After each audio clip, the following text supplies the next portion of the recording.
Welcome to the Pindown, your Detroit Pistons podcast. I'm your host, Wes Davenport from Motor City Hoops and Detroit Bad Boys. And I'm Blake Silverman, writer for Detroit Bad Boys, covering everything from the Pistons to the NBA draft and the Motor City Cruise. We are recording here actually before the All-Star game, so when we get our next episode later this week, since we're recording on a Sunday, we'll be able to talk all about Cade and what he did on the actual night. But we also do want to just quickly apologize to any of our live viewers who are tuning in. We had been planning to do this on Friday night. Just had some scheduling issues pop up kind of last second, so we shifted this to today. But now, on the upside, we get to talk a little bit about that Rising Stars game with Ausar Thompson. I actually didn't really watch All-Star Saturday night. I didn't have too much interest with anything going on there. But it looks like Cade did pretty well in that three-point shootout. So we got a little bit more we can talk about this time. Yeah, and shout out to you, Wes, for the quick schedule changes. It was totally my fault why we couldn't record the other night. But I'm happy to record before the All-Star game. So while we get the Rising Stars event and the All-Star Saturday, like you mentioned, before we have the actual, I guess, highlight of the weekend to talk about. Because, yeah, I've been a little, the dunk contest was like fun, I guess, because Mac McClung is just incredible and Steph Castle was really good. But overall, I've it just over time losing a little bit of interest. I don't really know like what can be done to until like stars want to be in the dunk contest. But it was cool to have Cade in the 3-point contest, although he didn't win, he didn't advance or anything like that. He had a decent showing. I didn't think it was an event that was really tailored for him. Like, I wish we saw Malik Beasley in it, but fun to see our guy getting there. I think Cade would have been better suited for the skills challenge. I think they should have like paired him up with someone and got them in there and then put Beasley in the 3-point contest, I thought. Didn't he do the skills challenge his He rookie might have, year? yeah. Was it with Mobley? Like with a rookie team? Yeah, I think it was. Yeah, that's right. Yeah, I feel like that's just more his game. But Yeah. I don't know. It's just for fun, I guess. Like it's not a huge deal, but also Malik Beasley should have been in the 3-point contest. Like that's all I'm thinking. Should have been both of them. Get Cade up there so that, face of the franchise, the superstar power, all that kind of stuff. And then also Malik Beasley to go and win it. Because he probably 100%. could have with the way he's shooting. Really quickly on the dunk contest, since I didn't watch it, I've gotten some, we'll call them like mixed reviews. So basically the vibe I've gotten is that what I missed was a lot of very impressive dunks that rarely happened on the first try, and therefore it was kind of boring. Is that like a decent summary of the night? What did you see? Except for Mac McClung. Like he's just, and he like the interesting part about it is like he was getting it on the first try, so he was like the winner of the event, but he was on screen for much less than the rest of the people because he just went up there for like 10 to 15 seconds and he was good, and that was that. Andre Jackson from the Bucks, like the first dunk he did was just such a normal dunk. I was really confused by it, honestly. But yeah, I mean, I know Ja tweeted out after the dunk contest, like Mac might get him to like go up there. So maybe it will, this whole Mac McClung, like dominating the event thing will turn into getting stars back to do it because, man, you need to do something. I think it can't just be Mac McClung going out there and stealing the show every year, even though I enjoy watching him do that. Maybe it's going to have the opposite effect. What if, I'm just spitballing here, because Mac McClung, credit where it's due, fantastic dunker. Not the best NBA caliber guard. He's doing really well in the G League, but NBA caliber guard. So not perfect there, but fantastic dunker. You just said he's doing all this stuff on his first dunk. Would a star player like Ja Morant really want to lose to Mac McClung if he does it again? That's the thing, but it just takes one. Like one star has to just be like, okay, like I'm gonna get up there and beat this dude and like be okay. Like when Steph Curry did the 3-point shootout against Sabrina Ionescu last year, like he easily could have went up there and lost. Like he almost did. I think we need to get something like that, even if it's just I don't know, like maybe just like a 1 versus 1, like Mac McClung versus Ja or Zion or whoever it is. Like he needs some competition, and I think some of the bigger stars need to step up there. This is just reminding me of, or not future, former NBA superstar Jeremy Evans and the multi-year run he had. I don't remember if he won any of them, but it felt like for a while there in the early 2000s, he was just you'd see that green Utah jersey every year in the dunk contest. Yeah, yeah. I mean, like the Vince Carter years, I was definitely a little too young to like remember outside of like what Me I as well. watch on YouTube, but I feel like that was just the golden era. And then there was like Dwight Howard for a little bit, and then the Aaron Gordon, Zach LaVine ones, I feel like were the last ones that you remember just I being feel okay. like I think our era was really the Nate Robinson Oh yeah. random like surge for the 5'10" dunker just winning. Did he get two? I Yeah. think he got two, right? I think so. I think so. Yeah, I'd have to look that up to be sure. But yeah, Nate Robinson also just had like a kidney transplant. So, oh, No. that's amazing. Yeah, good for Nate. Hopefully everything's going all right there. He Yeah, it was was he was a great. fun player. He Oh, was really yeah, fun. seriously, yeah. Would have been a fun Piston at some point too. I think at one point I wanted him to be in Detroit. I know. So he was New York. We're completely derailed here. We'll get back onto it, guys, in a second. But he was New York, Chicago. Where was he when he I think blocked he was Yao in Ming's shot? I think he was in Boston for a little, right? Yeah, he was near the And end. yeah, yeah. Um yeah, Wow. Boston for a while. So, yeah. Well, all right. We'll get back to a little bit of Pistons. We talked about Saturday night. Why don't we just jump right in and talk about Friday night? The Thompson twins were kind of billed, I felt like, as the main attraction for Friday night, and then they lost to the G Leaguers. I mean, there's not too much we could talk like basketball wise with that game, right? It Yeah. was just a little exhibition. Asar and Ahmed looked like they were having fun attempting to throw lobs to each other. Like, there's not too much there, but what did you see? Anything fun? Anything stand out? Yeah, I mean, I thought it was fun to see Amen and Asar on the same floor, or I guess the same team again, since their pre-draft process and everything. Like they played together pretty much their whole lives before that. So it was cool to see that again. I'm sure it was fun for them.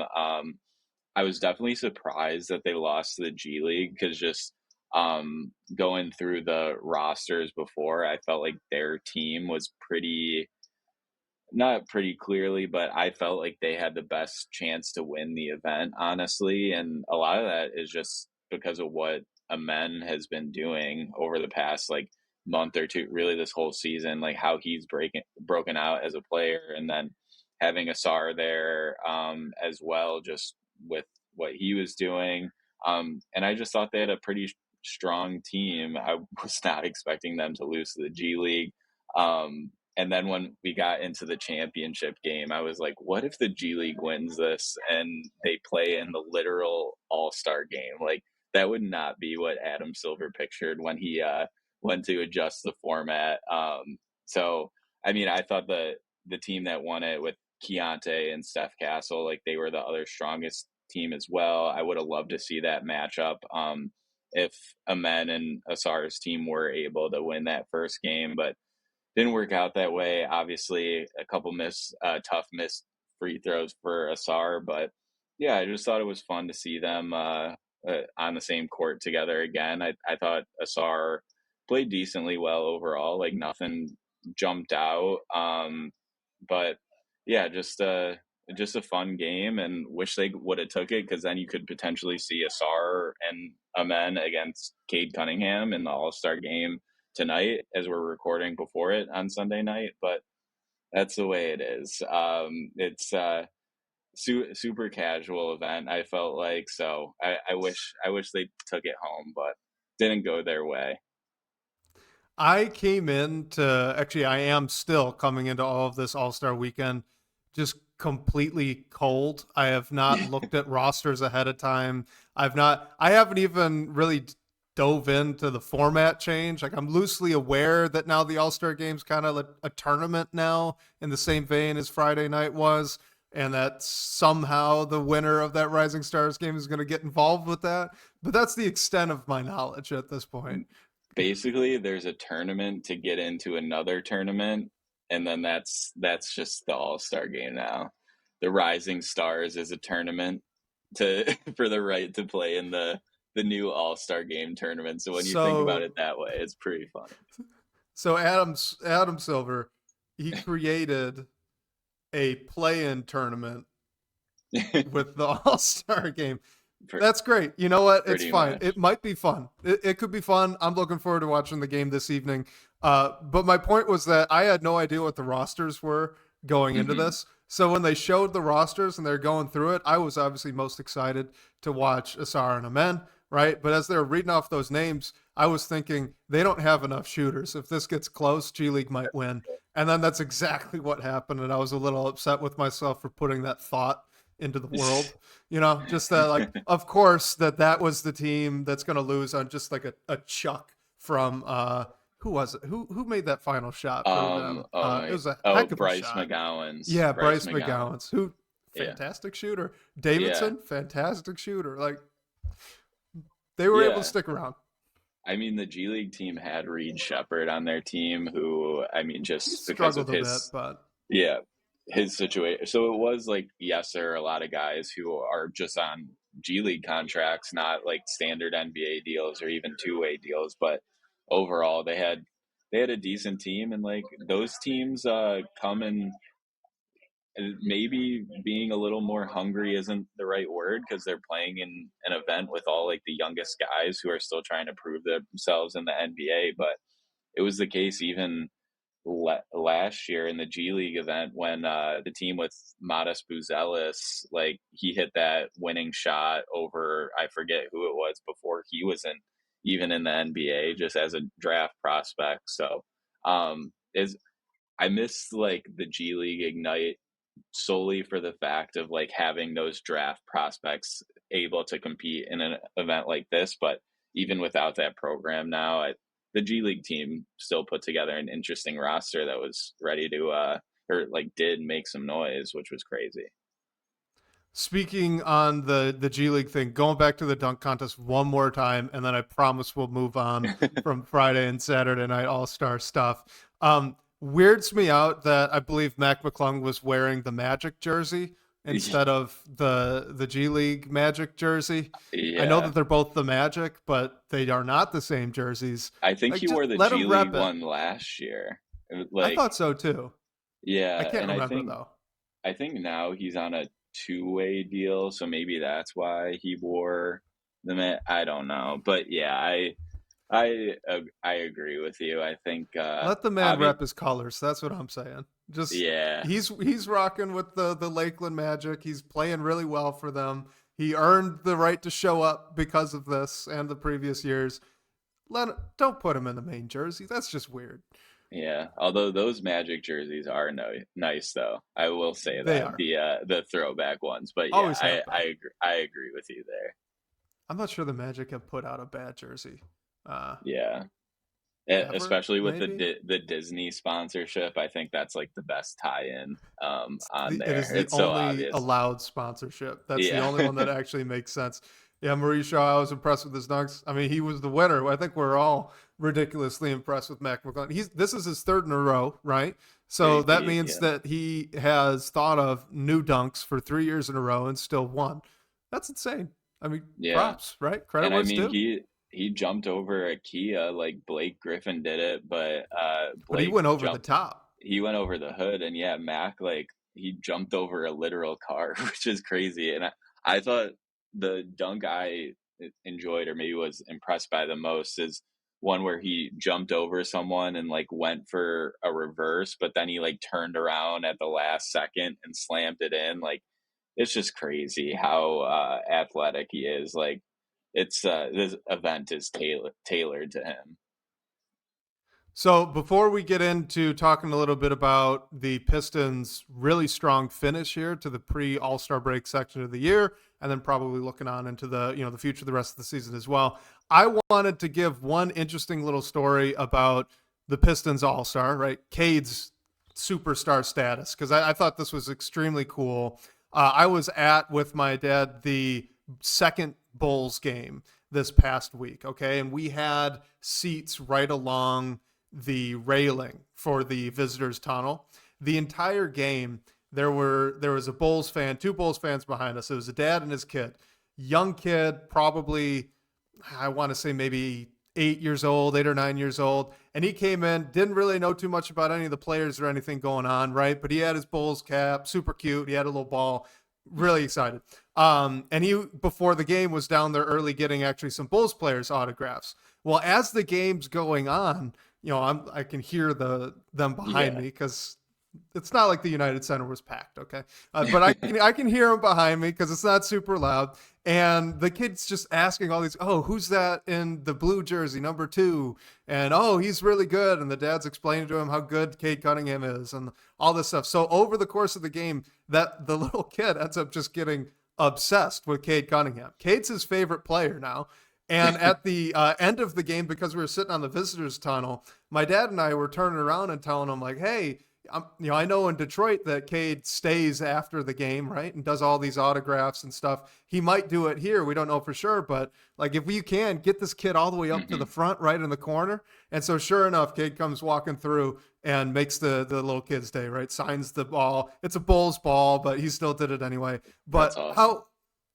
how cool was that? Just that the Pistons have a player now that, The- one, fantastic that he does all the signings and stuff, but then two, like just convinced some 8-year-old kid that he's the stuff, right? And now it's yeah. his favorite player.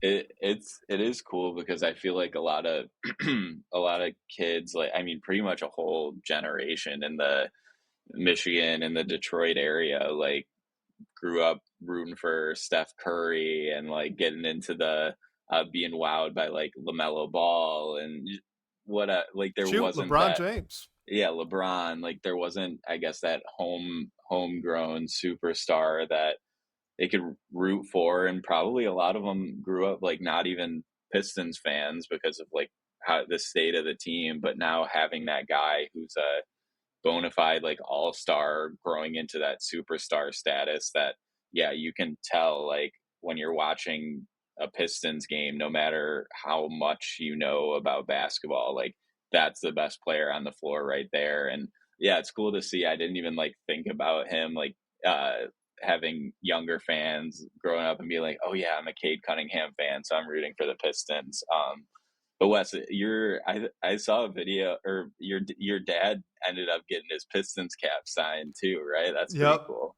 Yeah, that Yeah. was what I was going to bring up next. I wanted to shout Oh that out no, because I I told him that spoiled I it. would. No, you're good. And the fact that you saw it is also going to make his day when he listens to this episode.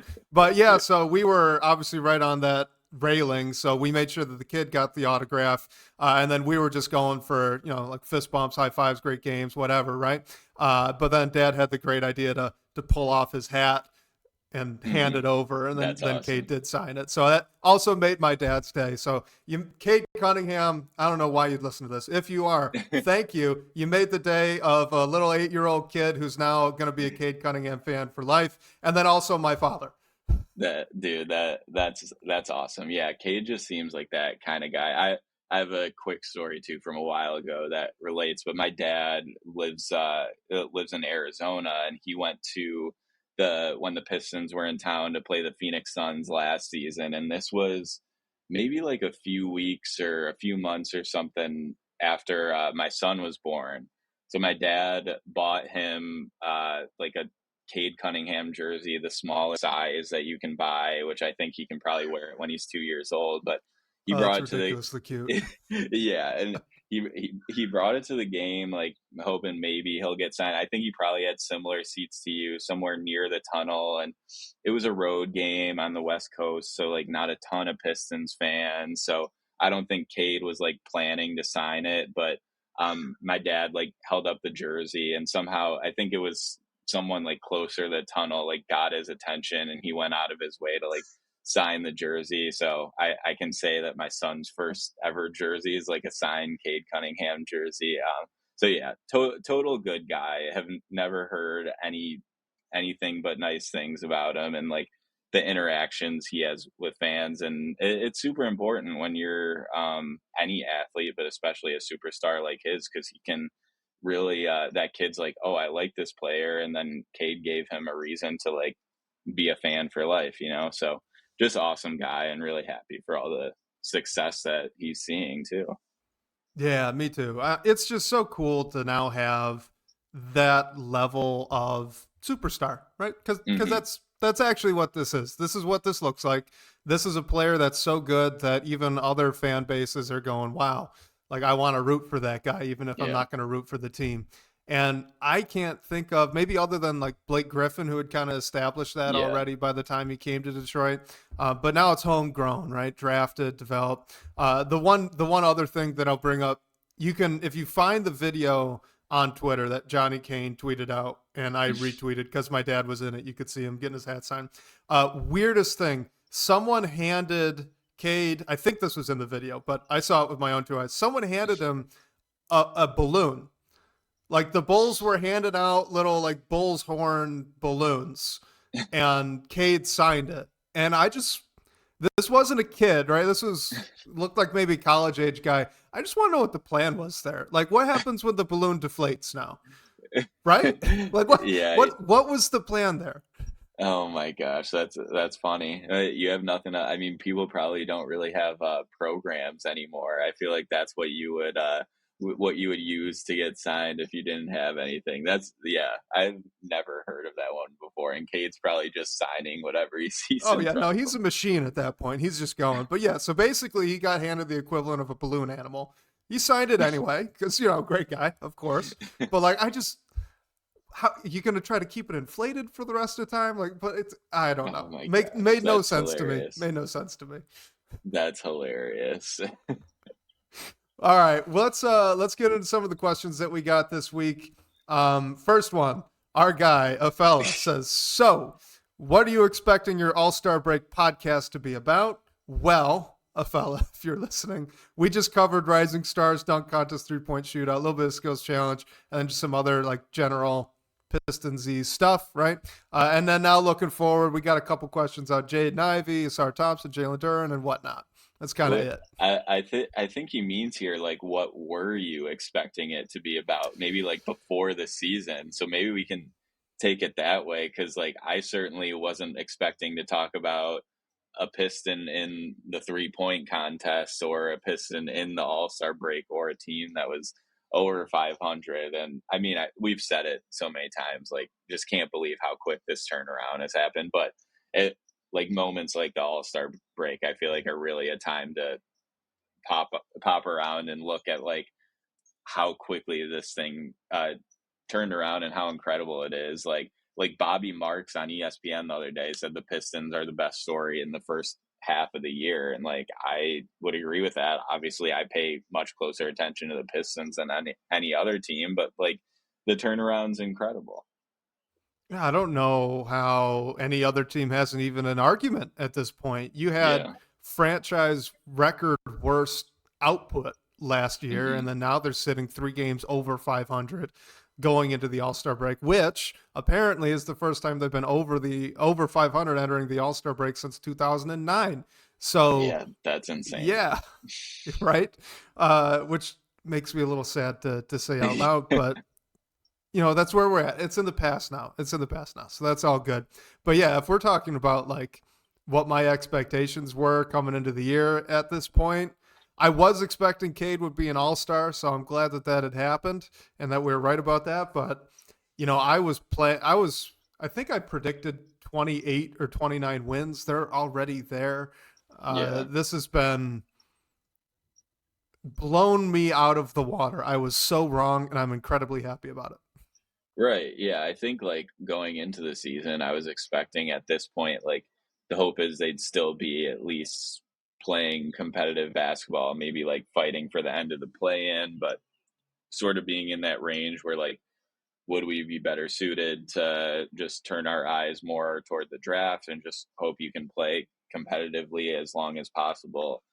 So at this point, like since the All Star break was so close to the trade deadline, I figured like maybe we'd be talking about that potentially Cade in the All Star game. But I thought this would be the time that we kind of started to turn our gears toward the draft season a little bit, which we pretty much like won't have to talk about very much this year, especially because it looks like that first round pick the Pistons is finally going to get conveyed, which will help them in the future too with like trade markets. Yeah, it'll make the this year's draft a little boring potentially, but I mean you can't compromise that for just the season that this team has had and how they're clicking right now. It's really just nothing short of incredible.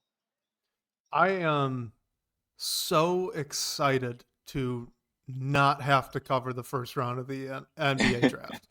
I cannot wait for that to happen. Fingers crossed. Of course, unless there's a trade made to acquire a late first round pick, that's a different story. But purely from the Pistons' perspective, I cannot wait for that pick to convey. It opens up so many Hmm. options. All good stuff there. Wanted to ask you though, before we get into other questions, I had a question. You mentioned the trade deadline. What have you thought of Dennis Schroeder so far? His first few games in Detroit and how JB has kind of used him and worked him into the rotation. Yeah, I mean, I think it's been a little of like there have been moments slash flashes of you can see why he was brought in and what he can do for this team. I wasn't expecting him to come in and light the world on fire by any means, and he's just had a whirlwind of a season and a trade deadline and all the different places that he's been moved and getting used to two new teams, locker room systems in the same season already. So I think it'll be a little of a slow burn with him, but he's already had some good moment, like made some good plays. I just think just being there, if at worst, he's just another guy on the floor who can dribble the ball and take some of the pressure off of Cade Cunningham to not have to break his back with all the minutes that he's playing and initiating every semblance of offense and limiting just the stagnation that could happen when Cade's off the floor. Like I think that's what Schroeder's really in to do. Definitely haven't been wowed by his first few games with the team, but good moments there. I liked. I think it was one of the Chicago games that the broadcast showed a moment of him like talking to Ron Holland. I couldn't tell if they were like arguing a bit or it was a true coaching moment. The broadcast said it was a coaching moment, but I think like he's a good veteran who's been in a ton of different teams, like winning teams, both in the NBA and internationally too. So I just think he's another solid piece, both that makes sense for the roster right now and also the locker room too. So yeah, given Schroeder some time, but I'm still a big fan of the acquisition, especially when you consider the price they paid. Yeah, completely agree. And I think I'm not sure if this is statistically true or not, but I thought that his best game so far was actually the very last one that they played before the break, that second game against the Chicago Bulls. I thought that that was the game where he started to feel comfortable enough to search for his own shot a lot more that night, and I think it led to him playing well because that's always been the type of point guard that Dennis Schroeder is, right? He's Hmm. score first. Yes, he's a guy he can orchestrate. He'll get others involved, but he's a score first point guard. Always has been. So when it finally looked like he got comfortable enough to let that shine through, and now I'm really excited to see that play out now the rest of this season. Having another guard who can organize the offense a little bit, but also really be a threat with the ball in their hands that the defense has to address every single time. I'm very much looking forward to that. I think that's the exact type of player they needed, and it's a great pickup. So I'm pumped. Yeah, yeah, definitely waiting for those scoring outbursts to come because like I know he can do it. I think it'll just I mean the break he's getting time right now to get used to everything and probably take a little bit of a break himself. So yeah, I'm confident that that stuff's to come. But overall, as long as he can be a calming presence when Cade Cunningham isn't on the floor, like I think he's done everything you'd ask him to do in that scenario. Some of those lineups with him and Cade have been pretty interesting. I've thought they Yeah. haven't really led to anything yet. There's been no, massive output or anything crazy happening when those guys are on the court together, but it's at least intriguing. It's shown enough to, I hope to see it a little bit more. I Hmm. like the idea of it. Yeah, yeah, 100%. Especially like, I mean, we're still waiting on Jaden Ivey updates, and I don't think there's any reason to like rush him back from the type of injury he had. But if Schroeder, like if Ivy isn't back for this year, like maybe they never played it with each other together. But if they Ivy does come back and you have him, Schroeder, and Cade, I think that brings an interesting mix into it too, and like helps you unlock some different combinations on what you can do as well. Because yeah, I've hit, those lineups are fun too, and it helps some of the spacing concerns, I guess, and just give like another guy that teams have to worry about, like you said. I really like that idea. Schroeder and Ivy would be a lot of fun Yeah, together. If assuming that it could happen. Fingers crossed that it right. could happen. Because Schroeder is a guy I would like to keep around if they can figure out how to do it at a reasonable price. Hmm. But yeah, that pair would be, at least offensively, quite a bit of fun. Any Yeah. final thoughts on Dennis Schroeder before we move on to a question from an OG? No, nothing in particular. I think just like mainly just might need a little bit of time with considering Yeah. everything he's been through this season, which is just a total whirlwind, especially at the trade deadline. So, yeah, I'm interested to see how he comes out of the break because I just think he'll get better with time. So last week we had one of the OG Pistons podcasters, Laz Jackson, on with us, right? Well, now we got a question from his co-host. Shout out to Ben Gulker from Detroit Bad Boys. Thank you for the question. So he asks, the Pistons are 14 and 16 in games in which Jaden Ivey has played this season. Does that suggest anything about his value, or are there other factors that could be a better explanation? So pointing out that the Pistons shockingly actually have a better record without Ivy than with.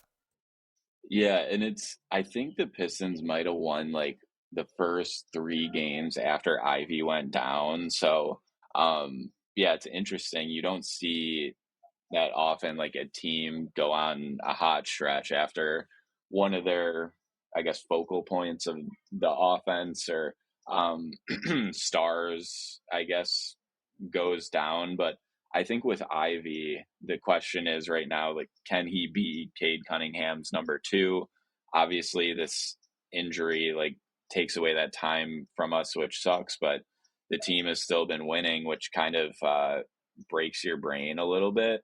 So I think I think it might speak to the fact of like this team is still looking for that second scorer next to Cade. And could it be Ivy potentially?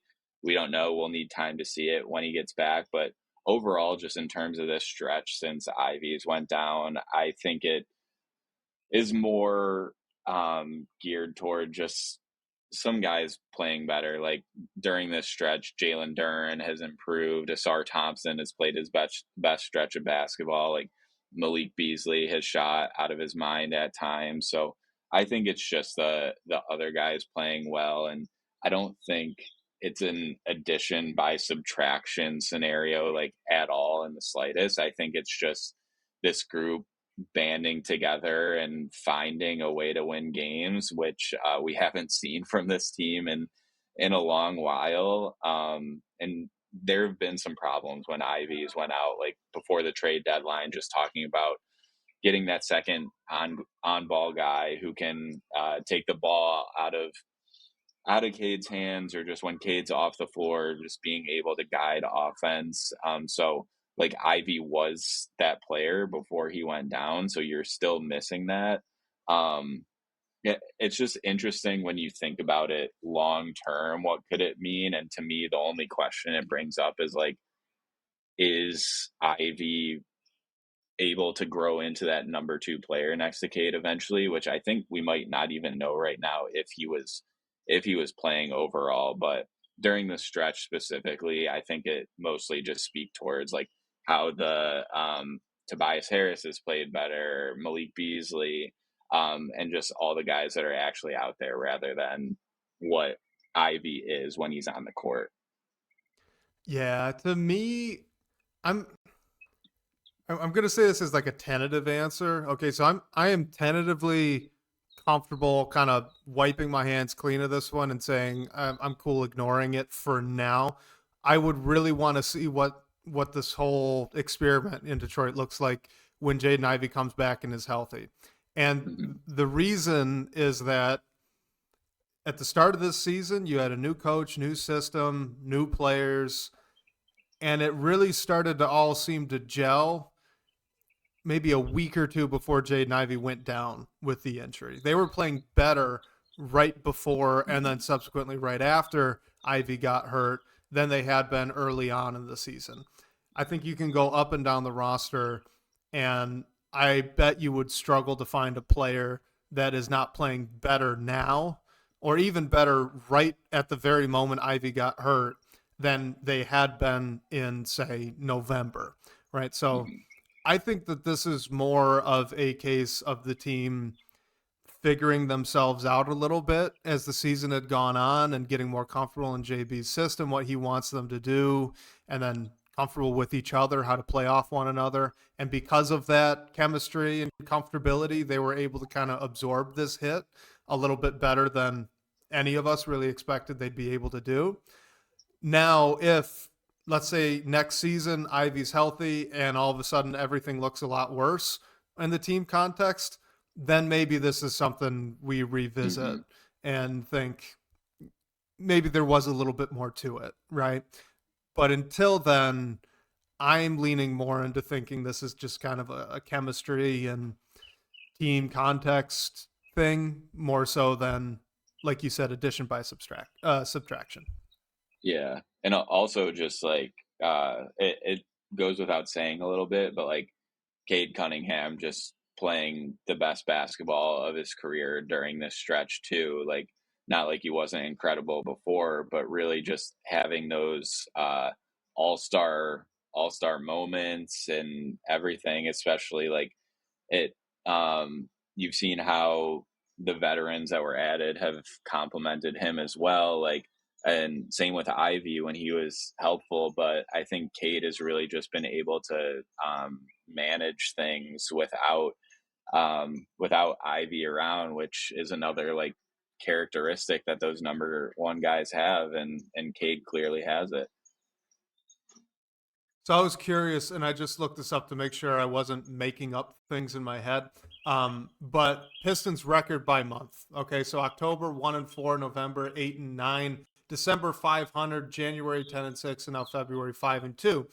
If you look at points per game, it jumped in December, so it went from around 110 ish through the first 2 months of the year, jumped to 117 in December, and then actually in January dropped back down. So I think that that is the Jaden Ivey Hmm. uh, dip more so. Even though the record, like we said, they've absorbed the hit of losing that kind of talent. I think it shows up there in the offense that the offense has been a bit worse since Ivy went Hmm. down. They've figured it out now. In February, they're scoring a lot of points per game, but Yeah. separate thought, separate time. I think you could probably make an argument that things would be far better, even better, not far better, but even better than they are right now if Jaden Ivey had not gotten hurt and been Oh, healthy this 100%. entire time. So 100%. until we could say that statement is false, right? Yeah. I kind of lean away from reading in much more. Yeah. Totally agree with that. So let's go to this second one. You mentioned Asar Thompson and Jalen Duren, who've both really stepped up their game over the past month or so, especially Ausar Thompson over the past 5 games. He's had one heck of a stretch Hmm. here recently, right before the All-Star break. But this is from our guy Rames. It says, we seem to be witnessing growing on-court chemistry between Ausar Thompson and Jalen Duren. Are these flashes sustainable, and or are they something worth building around? So, okay, I think in like the context that they're playing in right now, it's certainly sustainable. It's just like the long term, I don't know if any team in this league is going to want to play consistently with two players who not even can't shoot threes. They just like don't shoot threes. Like, I just don't know if we really see that across the NBA anymore.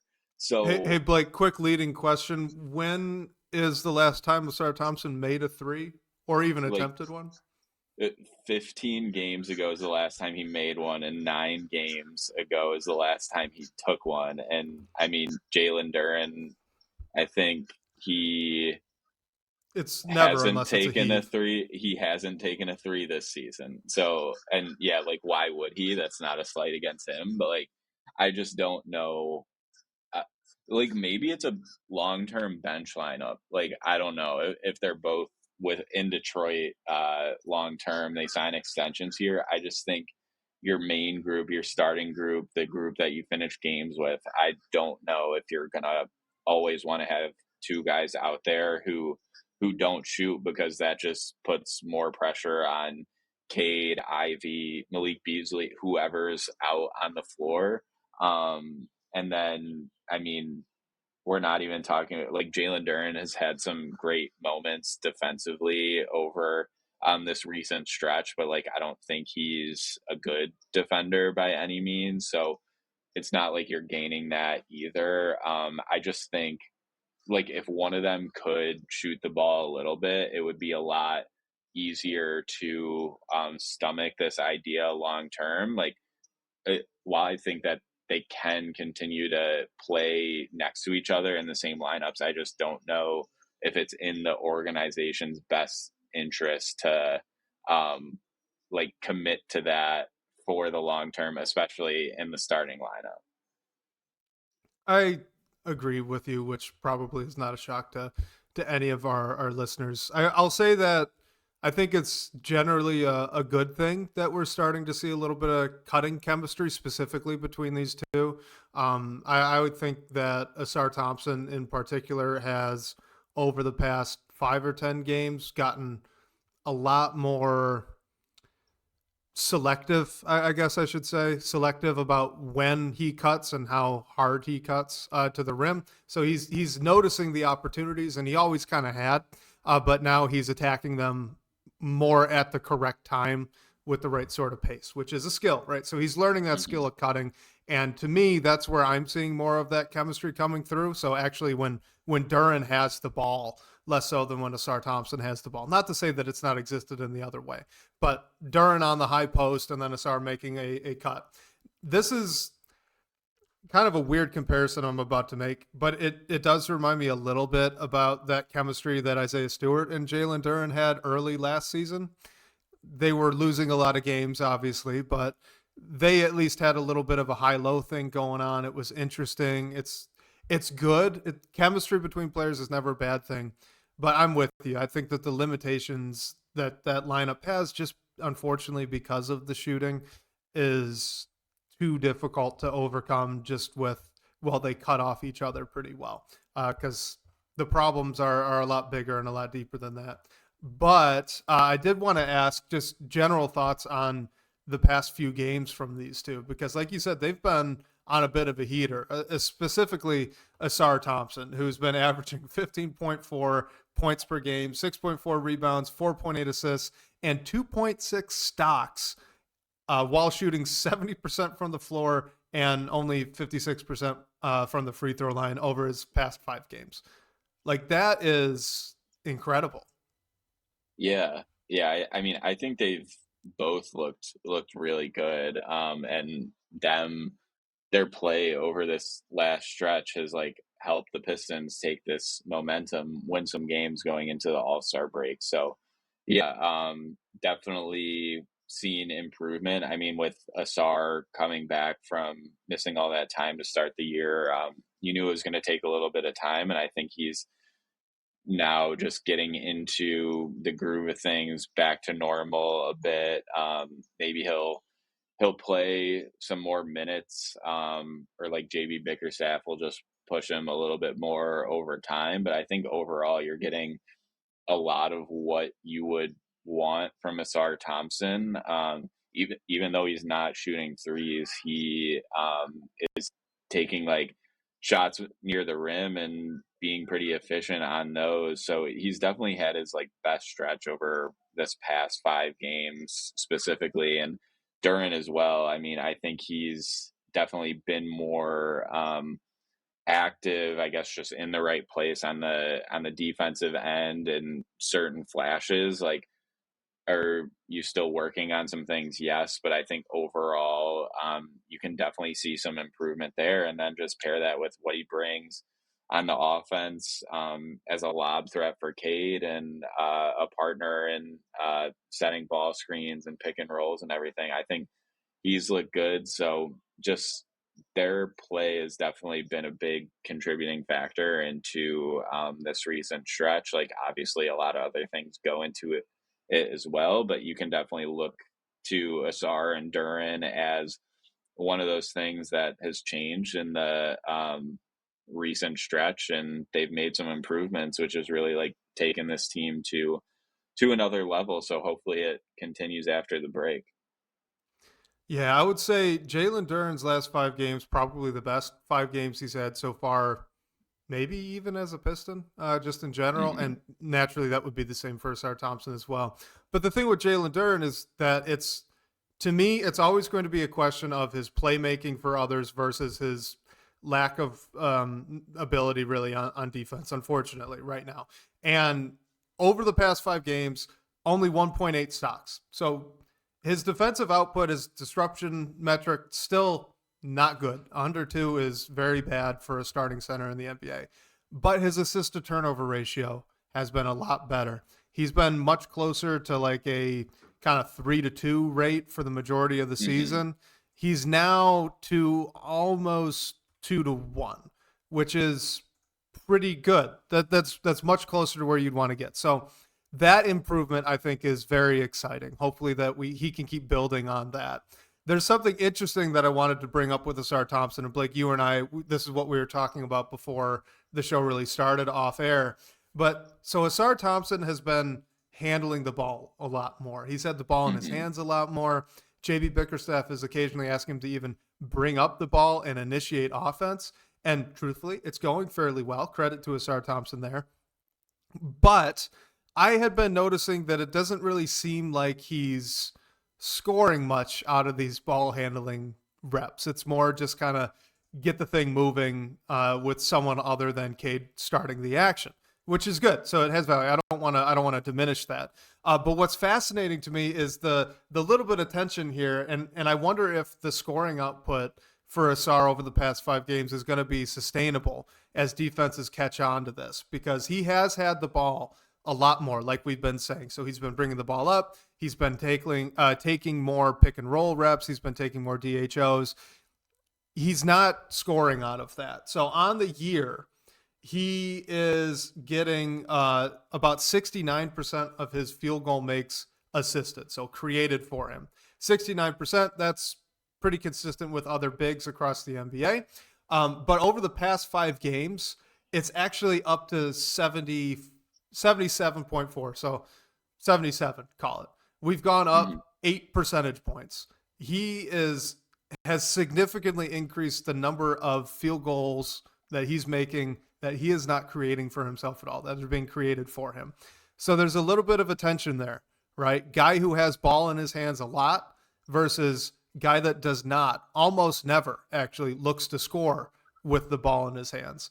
So that's going to be really interesting, I think, to follow here over the next couple of weeks after the All-Star break, how defenses adjust to that fact.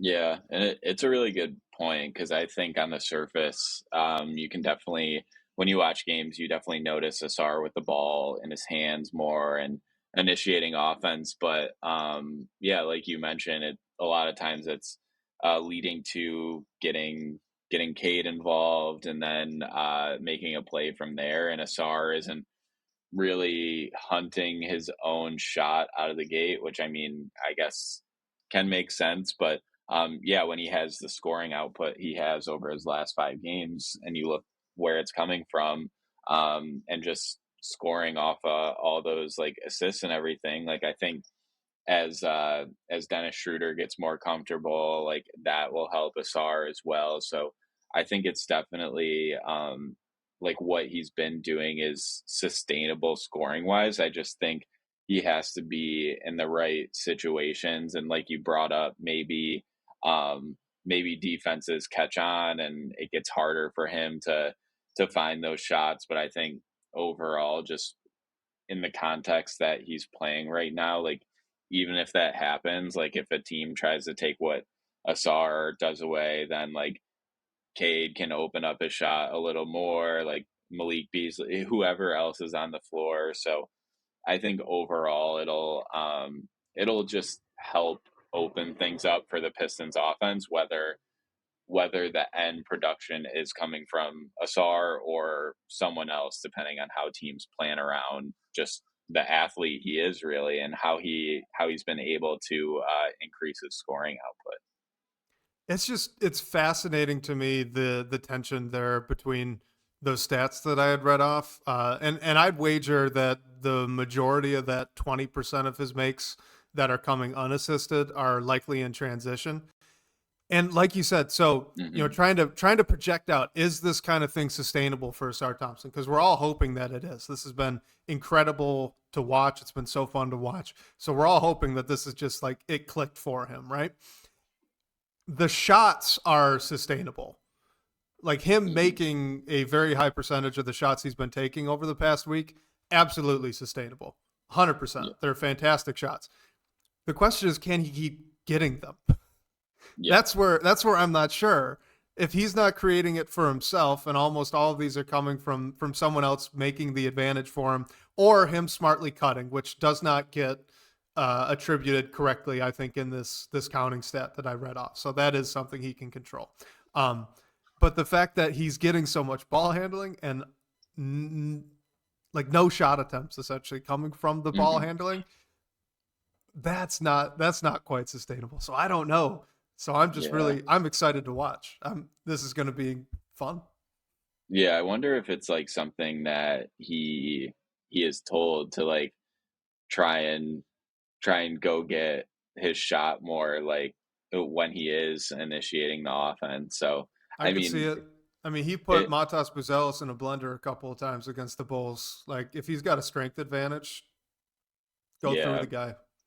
right. It's interesting because of like where the team is right now, and like fighting for play in and play off positioning, and hoping to get like a fifth or sixth seed or whatever, however high they can go. But so will we see a ton of new things? I mean, I think you will, just because of where the team is, like, and how they've overachieved. They don't really have much to lose, honestly. Um, so yeah, maybe it's an adjustment that we see JB make coming out of the half, because I think that would be incredibly fun to watch too. I would definitely be interested in asking Asar to try to attack and be a little bit more physical. He's not Yeah, his brother, right? So Amen can play yeah, kind of the finesse game, but I would be very intrigued to watch an Asar Thompson attempt to play some bully ball. I oh think yeah, I think he's got the skills to do it, and I'm intrigued. I want to see it a little bit. yeah, Last serious question we got today. This is from the live chat. Maurice Shaw, appreciate you tuning in, man. But he says you guys should do a show about free agency. So his first question: how much will Cade Cunningham's contract go up if he makes the All NBA team? And his second question is: if they renounce Tim Hardaway Jr.'s contract, can they go over the cap? So I'm hoping you know the actual number for that first one, but I believe it's about $55 million dollars in total contract value, right? yeah. Somewhere Because in that I was range. gonna say, I think it's like between 8 or 9 a year, and over 5 seasons. That's like somewhere in that range. I'd have to double check honestly, so I don't want to like spew incorrect information, but that sounds in the general right range. Because I mean, Because what Lamelo? I believe he would be up to 270. I Yeah, think. because Lamelo got an All Star before his rookie extension, and his contract was like, I'm trying to look it up really quickly. Apologies for the poor. His was 260. So whatever like the cap goes up beyond that, it would be a little bit more, but I think that is the range. And Cade's rookie extension was like 220, I believe, right? Yes. Yeah. Yeah, So it his just below 225. 224. Yep. Yep. Okay. So yeah, I'm looking on Spotrac. I can't see. Yeah, we'll definitely have to do We'll this figure it out. a free agency show so we can have more specific, like get more specific beyond the numbers and everything. But yeah, it'll definitely go up a bit, but I don't think it. I mean, that's uh you definitely take it for every First world for the problems. step that yeah, 100%. First world problems. Oh no. Our superstar player made an all NBA team on their rookie deal and now we have to pay them more. Yeah, Darn. Shoot. yeah, and Cade's like pretty clearly the only max guy you have. So I think you're like eventually, I think you get into the formula and sauce of like two max guys and try to fit a strong team around them. But where the Pistons are right now, you just pay Cade Cunningham as much as you can to keep him happy and winning, and then figure the rest out from there. And to that second question, first of all, we are certainly going to do a free agency show. So Oh yeah. when we get to the off season, Blake, you and I will have all this stuff completely lined out, and Hmm. we'll be able to answer these in a lot more detail. But without speaking out of turn, I believe the Pistons are capable of operating as an over the cap team if they renounce Tim Hardaway Jr.'s contract. I think they'd have a little bit of pieces to move around to make that happen, but I believe it is possible. Obviously, double check me on that, Maurice Shaw, but that is my belief. Yeah, I think Bryce and Omari talked about this too, and I think Wes on the Pistons Pulse, Bryce mentioned that you guys are going to have Keith Smith on too, who just knows Got everything to, about the Yep. CBA and the salary cap. So, while we'll definitely do a free agency show and get all the numbers lined up, definitely recommend listening to the Pistons Pulse too with when they have always, but especially when they have Keith Smith on to answer the CBA questions. And so yeah, I think the Pistons have an interesting offseason with some of the decisions that they can make, and like how are you going to bring Malik Beasley back if you can, if he wants to be here and take the money that you can give them or that you're able to give him. Um, but yeah, there's not what the the Nets are the only team that are going to have cap space this year, so the Pistons could operate with cap space or go over it too, and they'll have some decisions to make. So yeah, we'll have to get all the numbers lined out, but it's a it's an interesting off season ahead.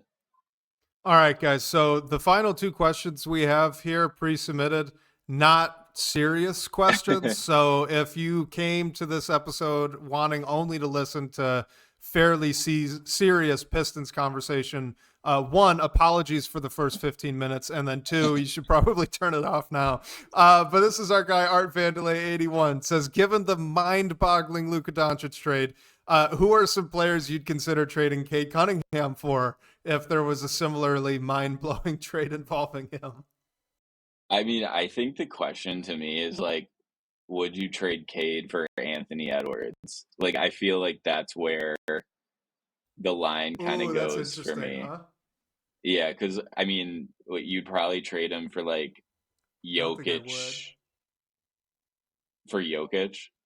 Oh, I would for Jokic. Oh, Sorry, I was thinking. okay. I was stuck on No, Anthony Edwards sorry, there. Sorry. I was jumping ahead. I don't think I would either, but I think like the guys, like the trade value guys are like, or the top ones are like Jokic, Shea, throw Wemby in there, and I mean Luca. I'm kind of like my mind is rattled on like what he is now, but I think he's kind of up there too, along Yeah. with Giannis and Tatum. And then after that, I feel like you get into a discussion of like, would I rather have? I'm trying to like think of a name right here. Like, okay, what about Jalen Brunson?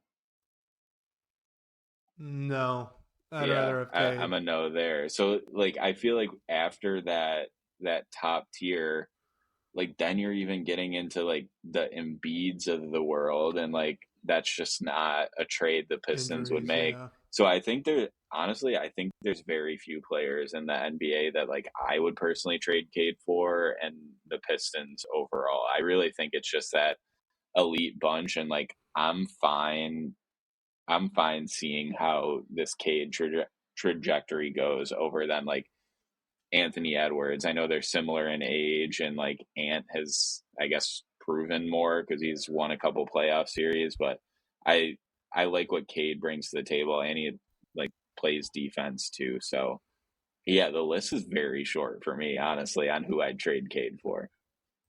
Shockingly short list for me as well. I think the general answer, so without naming specific players, I think my answer here is MVP contenders under the age of 30. Because Hmm. like I love Giannis. I wouldn't really want to get rid of a 23-year-old about to enter into the post rookie max extension for Giannis at this point in his career, right? Just in Hmm. terms of like, I would rather have a window open a very long time than for a short amount of time. Okay. Hmm. So you'd be looking at, Luca, Shea, Tatum. Any, am I missing any other MVP candidates under 30 right now? I don't think Mm, so. I don't think so. I think everyone else is at or above because Jokic is. I mean, do you want Where's he at to now? Shoot. Well, Jokic? Wemby's one Yeah, because I think you could Wemby. just throw him into that category Jokic now is anyway. 29, so he's right There you on go, the. Jokic. I'd do it. Yeah, I think I would too, but like even I think the other ones that you could maybe have a conversation about are like Paolo. Like Nah. I personally wouldn't, but I think like if people outside of like the Pistons universe were having this conversation, I'm wondering like some names they'd bring up. I feel like it's like Paolo's in that conversation, maybe Halliburton, and none of those are like I'm I'm running to the phone to make that deal, you know. They feel lateral, even if they Yeah. maybe aren't Like what's the literally. point? Yeah, yeah, exactly. Because like I love Paulo. I think Paulo is a great player. I also love a guy like Chet Holmgren, who I know hasn't proven a lot yet, but is fantastic every time he's been healthy. And I Yeah. mean, look, I think to varying degrees, it's the upside with those guys is very similar to what you have already with Cade Cunningham, bird in the hand. I'd kind of just move on. Same thing with Halliburton. Like I love Mhm. Halliburton. We said the last time the Pistons play them, he is so fun to watch. I love watching Mhm. Therese Halliburton play basketball. But him and Cade Yeah. fairly similar at this point. So Like I think the tier of players that we're talking about, it would be very difficult to get one of them in addition to Cade. But I think like we're dangerously close to the tier of like players you want to get next to Cade. Like Jalen Brown, I feel like is a player that you absolutely would not trade Cade for, but he'd be a guy that's like, okay, let's see everything we can do to get a package together to put him next to Cade. Like something like that, I feel like is where the Pistons are right now. Like I yeah, don't know. I'd really trade Cade for anyone. I'd be shocked. I think Shams got hacked like everyone thought he was with the Luca trade. so I guess the crazy thing thinking about this a little bit is just just where this all is, right? So if Cade Cunningham makes an all NBA team, that means adjusting for guys being healthy and therefore or not healthy and therefore unable to qualify for it. He's top Hmm. 15. You can probably expand that out. So he's probably right around top 20 players in the NBA. And your MVP caliber guys are your what? Top like 7, top 8 players loosely. So Hmm. he's in the range of borderline for that Hmm. conversation. If he could ever somehow get into like a top 10, not like you're right on it, and you're talking about a 23-year-old about to enter, it is, Yeah. he's in a crazy class of player, which was to your point, right? Thinking about Yeah. players that you'd want next to him, but not necessarily trade for, and those are all stars Right. in their own right. And Yeah. it's a wonderful place to be. I'm very happy to be sitting in this spot right now and having this conversation. Yeah. He's so clearly like untouchable, even though my brain's kind of broken and like, is anyone untouchable after Right. Luka Doncic got traded? But that's where he is. Like, I don't think like there's just no reason to even. It's a fun thing to talk about, definitely, but yeah, no reason it would ever actually happen. This is all just reminding me of a Kyle Metz. Shout out Kyle Metz, but Kyle Metz for a while had a hypothetical. Would you trade Cade Cunningham in a first round pick for Luka Doncic? And Hmm. my answer was always yes at the time. I think now, I mean, do you even need the first? Yeah, yeah. I mean, you definitely like Dallas would have called that Maybe you trade would. in right Yeah, away. they would have. They would I have. also Wild, wild I'm not place. gonna put bad things into the universe, but I felt like one of my thoughts after the Luca trade was like, is the Mavericks end game to somehow get Cade Cunningham to Dallas just Oh because of God, the no. hometown tie? But that Better not would be. not, yeah, that would not Let happen Let the for record show years that and years. despite this conversation, I have zero interest in ever trading Cade Cunningham unless he explicitly asks to leave. That Yeah, is where I'm same. at. So Same. Yeah, 100%. And yeah, if the Dallas front office was thinking that far in advance, I'd be pretty impressed because I do not think they are. that'd be funny though. That'd be like the Dallas front office would be acting very similarly to that section of Pistons fans. It's always just convinced Devin Booker will one day request a trade to Detroit. It's like, Oh yeah, man, I'd love hometown, that. yeah. Oh, it'd Yeah, be great. I'm not holding my breath. Blake, do yeah. you watch Star Trek? I don't. I know what question is coming, so I was gonna tell you. I have to lean on you. I can do the hand You can do the thing. I'm just Spock thing. Okay. yeah, Do you know yeah, what it but means?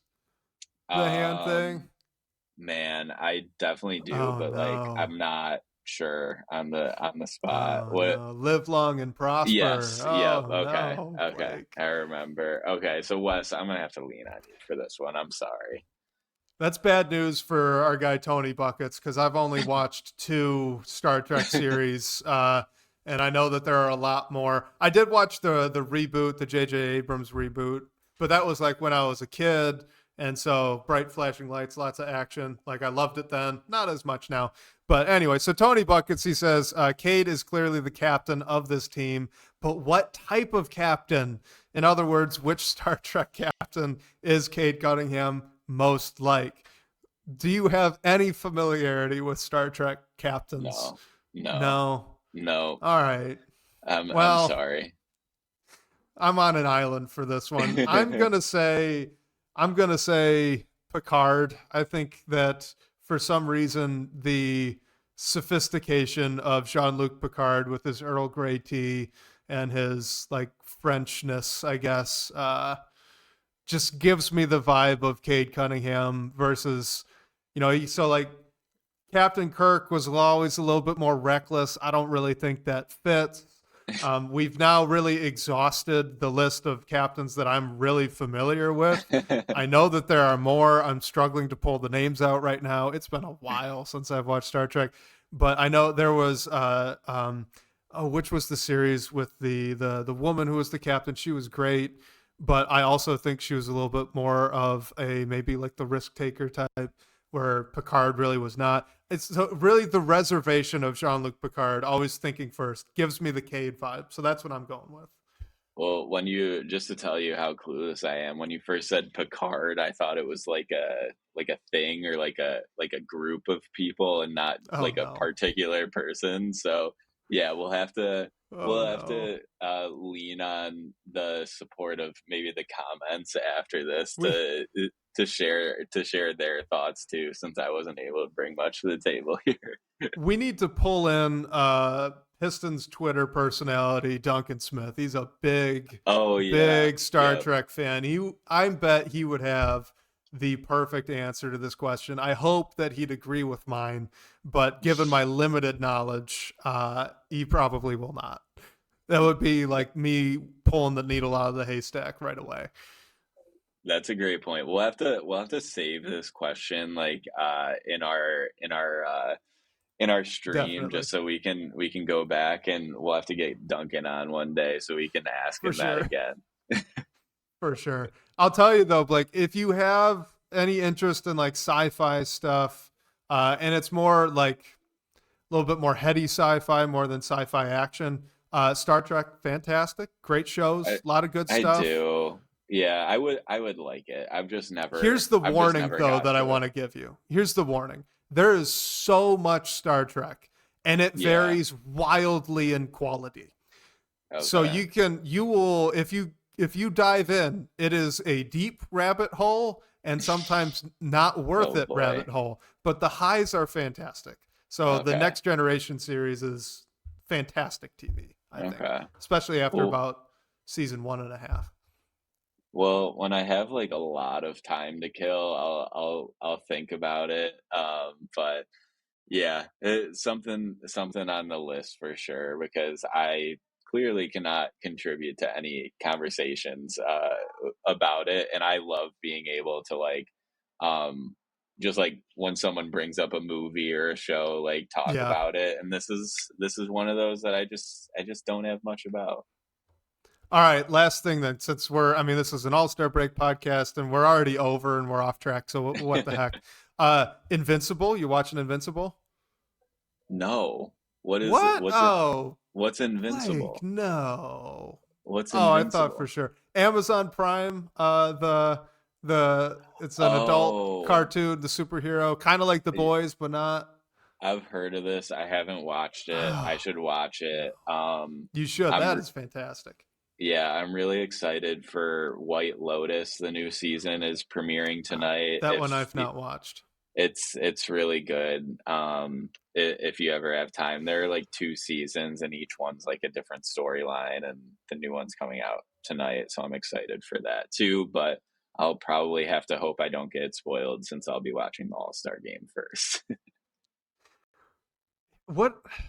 I've seen like two ads for White Lotus. What is White Lotus? What is this? So essentially, the plot is like each season is like over a week at a resort, and it just follows different people and families who are there at a time. And Oh, is there's a this reality TV? Is that what this no, is? no, Okay. it's Oh, thank not. God. Yeah. So and then there's somewhere like on the resort, there's a murder, but like you don't know throughout the whole season who is murdered or like why it happens. You just know that something is bound to have like has happened, and you're like figuring it out. You're like seeing the Hmm. setting that led to it. And Okay. it each season's in a different location. Like the last one was in Europe. I forget where the first one was, but the new season's in Thailand. So it's cool, and there's like some overlap between the cast, but for the most part, it's a new cast each season. So if you're looking for a show at some point, I'd recommend it. I think it's really good. I might give that a shot then, actually, because I do tend to like those anthology series where Yeah, it's just a reset either every episode or at the end of the season. yeah, me Okay, too. all right, that's fun. You should watch. Did you have you watched The Boys? No, that's Oh my another God, one Blake, too. do you not I like know. superhero stuff? I do. It's just I'm like very. I think Amazon was like a streaming service I didn't get for a while, so Oh I sure, always felt yeah. like I was like playing catch up with those shows. But now, like, whenever we rent a movie at home, we do it through Amazon Prime. So I have no reason not to watch it anymore. All right. Well, those two are good ones to watch. You'd enjoy that. Probably Yeah. before Star Trek. Although, I mean, maybe Yeah. Easier maybe I'm watches, wrong there. shorter Tony watches. Buckets may disagree. All right. I think we can leave it there. We've taken up enough of each other's time, going completely off the Oh, rails here. no. But hey, it's the All-Star break, so I'll Yeah, let you yeah. get back to your family vacation here. Oh, no, it's all good. I'm happy we were able to work it out. Apologies to everyone for the last minute schedule change. I mean, I know we're all over the place during the season, but appreciate you joining us over the All-Star break and everything like that. Excited to get back to some Pistons basketball too. So feel free to call our number and ask a question to hear your voice on the show. That phone line's always open. We're checking it. So whenever you have something on your mind, feel free to give us a call at 313-355-2717. And special thanks to Sean Corp, the managing editor at Detroit Bad Boys, for supporting the show. Shout out to you guys for all the great questions and talking points tonight. We'll catch you next week, whether on your commute or live with us on YouTube. We can't wait to talk more Detroit basketball with you all.